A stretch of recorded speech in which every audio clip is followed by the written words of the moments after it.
नाही, आमची यादी तयार आहे. एबी फॉर्म पण आलेले आहेत. आज संध्याकाळपासून आम्ही एबी फॉर्म द्यायला सुरुवात पण करणार आहे. जवळजवळ सर्वच जागांवर आमचं वाटाघाटी किंवा बोलणी जी होती ती संपलेली आहे. त्यामुळे उद्यापासून फॉर्म भरून 2 दिवसात आमचे भरून होतील. सर, तुम्ही सांगितलं होतं की युती नाही होणार, 30 तारखेला युती तुटणार. 28 तारखेला आणि काल युती झाली आहे. युती अशी शब्दशः झाली पण मनाने तुटलेलीच आहे. बघा अजून 2 दिवस काय काय होतं ते. आमच्याकडे भरपूर आमच्यातले जे पैसे घेऊन गेलेले अशा लोकांचे फोन येतात, आता आम्हाला परत घ्या. आम्ही त्यांना दरवाजे कायमचे बंद केलेले आहेत. परंतु बाकीचे पण यांनी जे खेळ केलेले आहेत किंवा पक्षांतर्गत यांची जी चढाओढ होती किंवा खूप लोक 10 वर्ष झाली इलेक्शन झालेले नाही आहेत, त्यामुळे खूप कार्यकर्ते जे असतात प्रत्येक पक्षातले इच्छुक असतात, ज्यांनी 5-5, 10-10 वर्षे मेहनत केलेली आहे, अशी लोक नाराज झालेले आम्हाला दिसत आहेत सध्या तरी.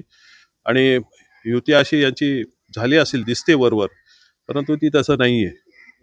ज्यांनी सांगतात की मराठी व्यापाऱ्यांना मारहाण झाली तर जसं तसं उत्तर देऊ. कोणी कोणाला कोण व्यापाऱ्यांना कोणी मारायला जातोय का? मुनी लोकांनी त्यांचं काम करावं. राजकीय पक्षांच्या सुपाऱ्या घेऊ नयेत. अनेक जैन लोक आमचे मित्र आहेत, व्यापारी आहेत, कोणी सांगावं इथे कोणाला काय त्रास होतोय का? मला वाटतं या राजकारणात अशा लोकांनी साधू संत पवित्र काम करत असतात, त्यांनी पडायला नाही पाहिजे. एक समजूतदारीने तणाव व्हायचं काम एका बाजूने होत जरी असेल कदाचित, तर तो निवळेल कसं यामागे बसायला पाहिजे. उगीच निवडणुकीच्या तोंडावर असं एखाद्या पक्षाला फायदा होईल आणि अशा गोष्टी करून त्यांनी त्यांची प्रतिमा डागळून घ्यायला नको असं मला वाटतं. अत्यंत नम्रतापूर्वक सांगतो की काही गोष्टी विचार करून सगळ्यांनीच बोलायला पाहिजे.